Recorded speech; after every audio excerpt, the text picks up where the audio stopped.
네, 시청자 여러분 안녕하십니까? 주민스TV입니다. 늘 강력하십니까? 네, 조명이 좀 괜찮다고 생각을 합니다. 네, 계속해서 월드컵 보고 있는데 물론 우리나라 아쉽게도 브라질에게 졌긴 했지만 그것으로 또 생각을 하고요. 일단 또 특이한 경기가 또 요번에 있을 거기 때문에 영상 찍습니다. 바로 프랑스와 모로코입니다. 어떻게 보면 모로코가 진짜 이변이 일어난 케이스긴 하죠.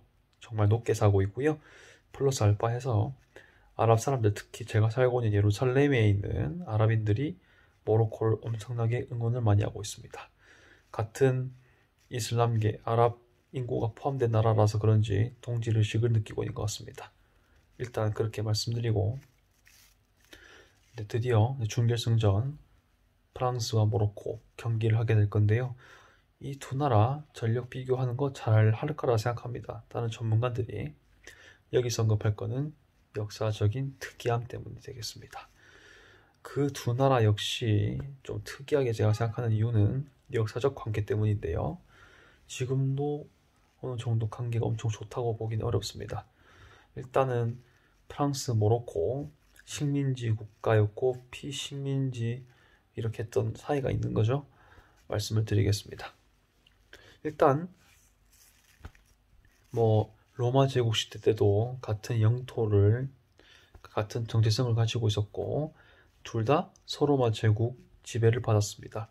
그렇게 역사가 많이 이어져 오다가 이제 제국주의 시대가 되잖아요. 그때가 되면은 프랑스도 외부로 확장을 많이 하는데 모로코는 아프리카 서부에 있습니다. 그래서 역시 프랑스 역시 모로코를 눈독 들이고 있기 시작하죠.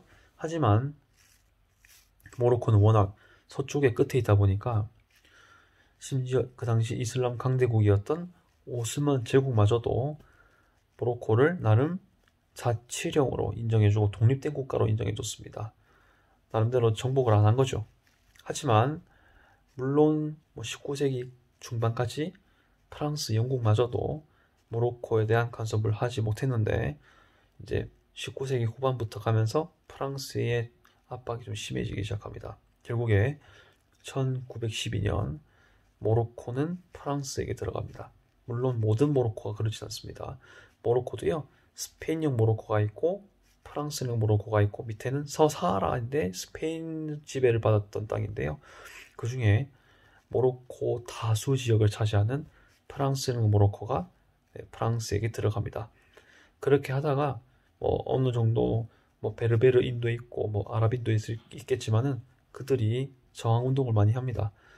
그렇게 좀 주춤주춤 거리고 있다가 1950년대가 되면 당시 모로코는 프랑스 영이긴 했지만 그래도 왕조는 유지가 되고 있었습니다. 알라위라 왕조인데요. 모로코의 전통적인 왕조입니다. 이 왕조가 계속 보령임에도 불구하고 계속 이어져 왔는데요.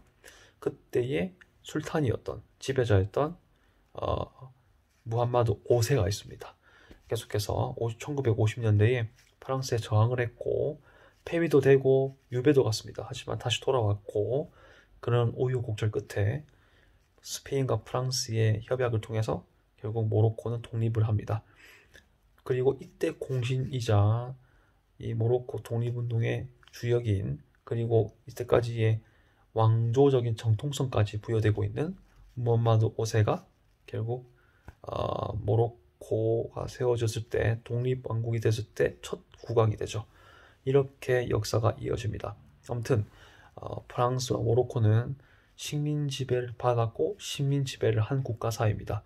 그렇기 때문에 이번 경기도 좀 다른 의미로 볼 수 있을 것 같습니다. 네, 여러분 생각은 어떠하십니까? 제가 갑자기 떠오른 생각들을 이렇게 주저리 얘기했는데요. 또 아시는 거 있으면 댓글 부탁드리겠습니다. 계속해서 월드컵도 중요하지만 연말 마무리 잘 하시고요. 항상 건강하시고 축복이 가득하기를 바라겠습니다. 이상 주민스TV였습니다. 아디오스.